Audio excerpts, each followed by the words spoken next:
Always be classy. 오늘의 주제는 성숙한 연애를 하는 법입니다. 목소리가 좀 다시 돌아온 것 같긴 하네요. 걱정해주신 여러분 감사드립니다.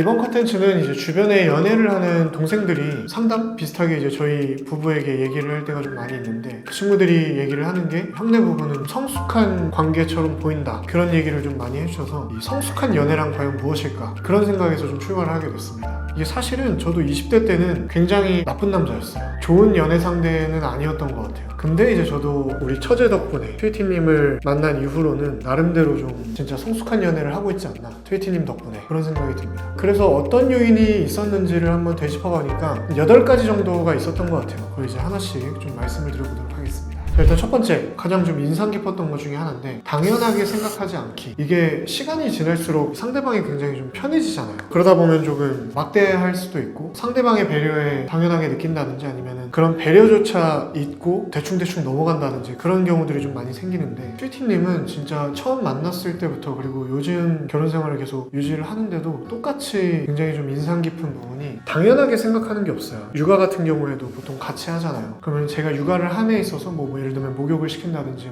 여러 가지를 함에 있어서 고생했다, 고맙다 이렇게 얘기를 해주고, 정말 처음부터 제가 연애를 할 때 차를 타고 데리러 가서 데이트를 하고 다시 집에 데려다주고 이렇게 했는데, 그때도 항상 데리러 와줘서 고마워, 데려다줘서 고마워 이렇게 얘기를 했었거든요. 제가 식사를 준비해서 차려줄 때도 식사 준비해줘서 고맙다고 얘기를 하고, 생활을 하면서 당연해질 수 있는 부분들에 대해서 계속해서 이제 고마움을 좀 표해주니까, 시간이 지나도 이 상대방에 대한 어떤 존중하는 마음, 이런 것들이 계속해서 유지가 되고, 저 또한 작은 것에도 좀 감사를 하게 되더라고요. 그래서 저에게도 계속 이 튜티님이 얼마나 소중한 존재이고 중요한 사람인지, 그런 것들이 계속 각인이 되고, 그래서 실제로 이렇게 말씀드리면 조금 오글거리실 수 있는데, 요즘에도 저는 잠자기 전이나 뜬금없는 타이밍에 나랑 결혼해줘서 고맙다고 얘기를 하거든요. 그런 생각이 가끔 이제 들 때가 있어서 말이 길었는데, 결론은 당연해질 수 있는 것들에도, 사소한 것들에도 계속해서 표현을 잘 해주시는 것, 이게 좀 서로를 계속 존중하고 사랑할 수 있는 좋은 방법이 되는 것 같습니다. 자, 다음 두 번째는 우리 문제를 남에게 의존하지 않기. 이게 저 같은 경우에도 어릴 때는 연애를 하면 문제 같은 게 생기거나 고민이 있을 때, 당시에는 이제 회사 동료들한테 막 자문을 구했던 것 같아요. 그런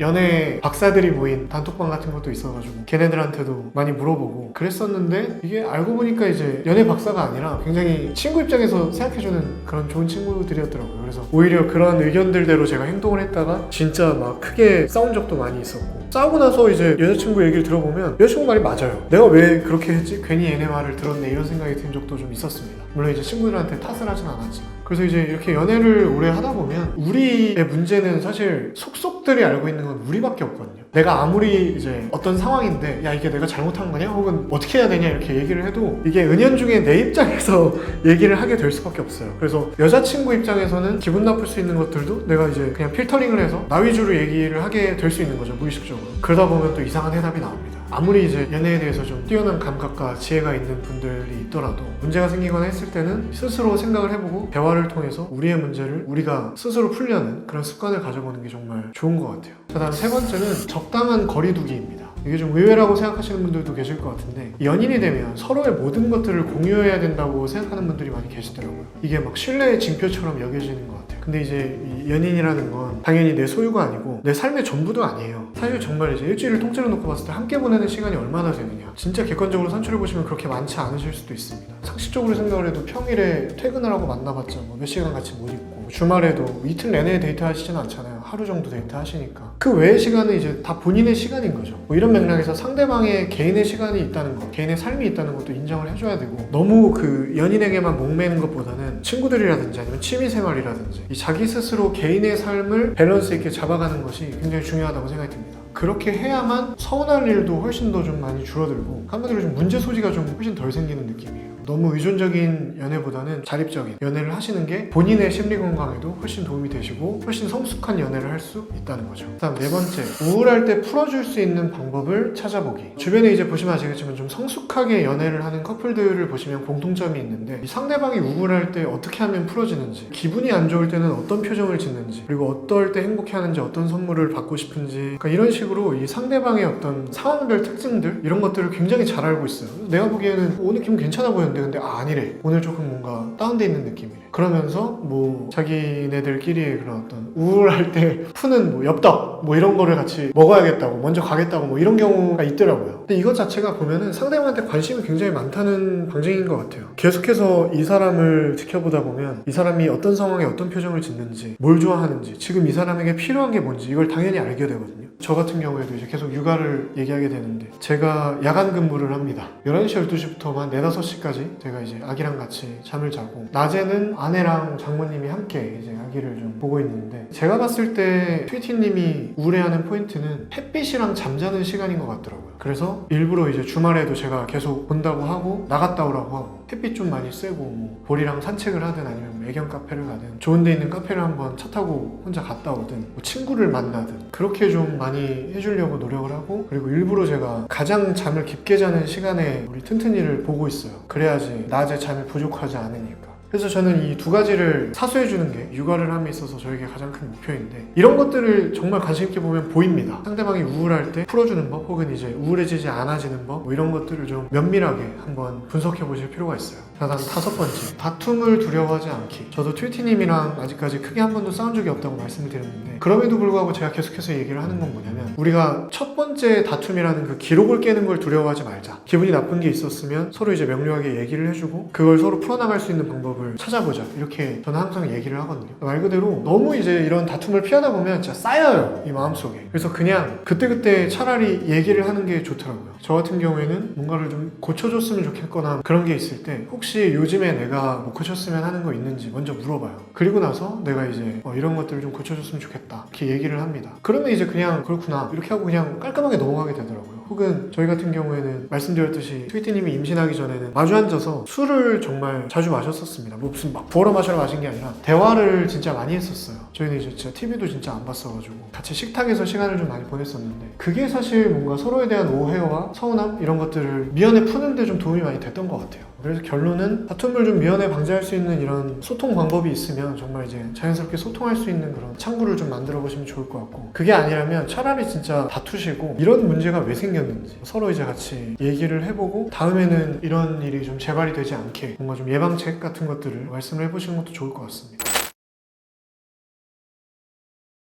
자, 다음 6번째는 감정에 사로잡혀서 말하지 않기. 이 성숙한 연애를 하는 사람들은 뭔가 조금 더 이성적인 대화가 가능한 느낌? 양해를 구하고 얘기를 시작을 한다든지 좀 그런 게 있는데 좀 그렇지 못한 사람들은 막 자기 감정에 취해서 막 지키지도 못할 약속을 한다든지 아무리 막 화해를 해도 아물지 않을 정도로 진짜 앙금이 남아있을 정도로 비수를 꽂아버린다든지 그러면 안 되겠죠. 성숙한 연애를 하기 위해서는 본인의 어떤 그런 감정을 이 연인 관계에 가져와서도 안 되고 분노가 됐든 슬픔이 됐든 그런 감정을 너무 이렇게 급진적으로 드러내지 않는 건 꼭 필요한 습관인 것 같아요. 조금 더 감정을 누그러뜨린 상태에서 얘기를 하시면 더 성숙한 연애가 가능할 것 같습니다. 자, 7번째, 잠수 타지 않기. 가끔씩 혼자 있고 싶을 때가 있죠. 저 같은 경우에도 사실 이제 가족들이랑 있는 시간을 가장 좋아하지만 저는 사실 혼자 있는 것도 되게 좋아해요. 그래서 자취를 몇 년 했잖아요. 4, 5년 정도 한 것 같은데 진짜 행복했거든요. 당시에 좀 연애를 할 때도 그냥 갑자기 이제 혼자 있고 싶을 때 혹은 뭐 혼자 영화를 보고 싶거나 뭐 덩키르크 이런 거 나오면 혼자 막 보러 가고 이랬었거든요. 뭐 그러고 싶을 때는 그냥 그렇게 솔직하게 얘기를 했어요. 여자친구야, 내가 너랑 지금 무슨 문제가 있어서 그런 것도 아니고 무슨 뭐 내 심경의 변화가 있는 것도 아니고 그냥 나는 지금 혼자 이런 걸 하고 싶다. 아니면 오늘 뭐 한 오후만큼은 그냥 혼자서 연락을 안 하고 좀 있어보고 싶다. 이렇게 솔직하게 얘기를 하면 이게 생각보다 좀 허용을 해줍니다. 물론 이제 신뢰가 좀 기반이 돼야겠죠. 딴짓하는 거 아니야 이런 생각이 안 들 정도에. 반대로 이제 연애를 할 때 잠수를 타는 상대방이 있었어요. 그렇게 되면 일단은 뭐 걱정도 되고 이제 걱정이 돼서 카톡을 했는데도 이제 연락이 없으면 이게 쌓여서 짜증이 나기 시작하죠. 화가 납니다. 그럼 이게 더 큰 다툼으로 발전을 하게 되더라고요. 특히 싸웠을 때 잠수를 타면 이게 뭐 아무 해결도 안 됩니다. 사실 같이 이제 대화를 해야 뭐가 풀리든지 하는데 싸웠을 때도 저는 하루를 넘기지 않고 누군가 먼저 사과를 하거나 말을 걸어서 아니면 뭐 진짜 계속 잠수를 타면 찾아간다든지 그렇게 해서 푸는 게 좀 성숙한 연애에 좀 큰 도움이 됐던 것 같아요. 잠수를 타시려면 양해를 구하시고 본인만의 시간을 즐기시는 게 좋을 것 같습니다. 자, 그리고 마지막 8번째, 이게 저는 가장 중요하게 생각되는 부분인데 옛날 영상에서도 제가 말씀을 드렸었죠. 먼저 스스로 행복한 사람이 돼야 연애를 할 때 누구와 함께하든 행복한 사람이 될 수 있습니다. 말 그대로 혼자 있어도 행복한 사람이어야 돼요. 정말 건강한 취미도 있고 뭐 자기가 하는 이제 일도 있고 친구 관계도 좋고 이런 분들이 정말 성숙한 연애를 잘합니다. 그래야지 이제 아까 말씀드렸던 그런 서로에게 집착하는 그런 게 좀 없어지고 좀 더 자기 스스로가 당당해진다고 해야 되나? 좀 아쉬울 게 없어지는 것 같아요. 바꿔 말하면 본인이 행복해지기 위해서 연애를 시작하면 안 된다는 거죠. 그러면 진짜 상대방이 너무 힘듭니다. 그렇게 되면 정말 연애를 할 때 자존감도 굉장히 낮은 상태이기 때문에 뭐만 있으면 자꾸 서운해지고 그게 또 큰 다툼으로 발전을 하고 그렇게 된단 말이죠. 성숙한 연애를 갈망한다 이런 분이 계시다면 본인의 어떤 라이프 스타일을 재정비해 보실 필요도 있을 것 같아요. 네, 이렇게 성숙한 연애를 할 수 있는 방법 8가지를 말씀을 드렸는데 많이 싸우는 커플들이 계시죠. 그런 분들이 다툼에 대한 고민이 있으실 때 8가지를 다시 한번 복기해 보시면 좀 더 성숙하게 서로 잘 배려를 하면서 연애를 할 수 있지 않을까 싶은 마음에 이런 컨텐츠를 한번 제작을 해보게 됐습니다. 지금 연애를 하고 계신 클로버 여러분들께 도움이 되셨다면 구독과 좋아요 그리고 알람 설정 꼭 부탁드립니다. 자, 그럼 성숙한 연애 스킬들과 함께 자신감을 가지세요. 당신은 멋집니다. Always.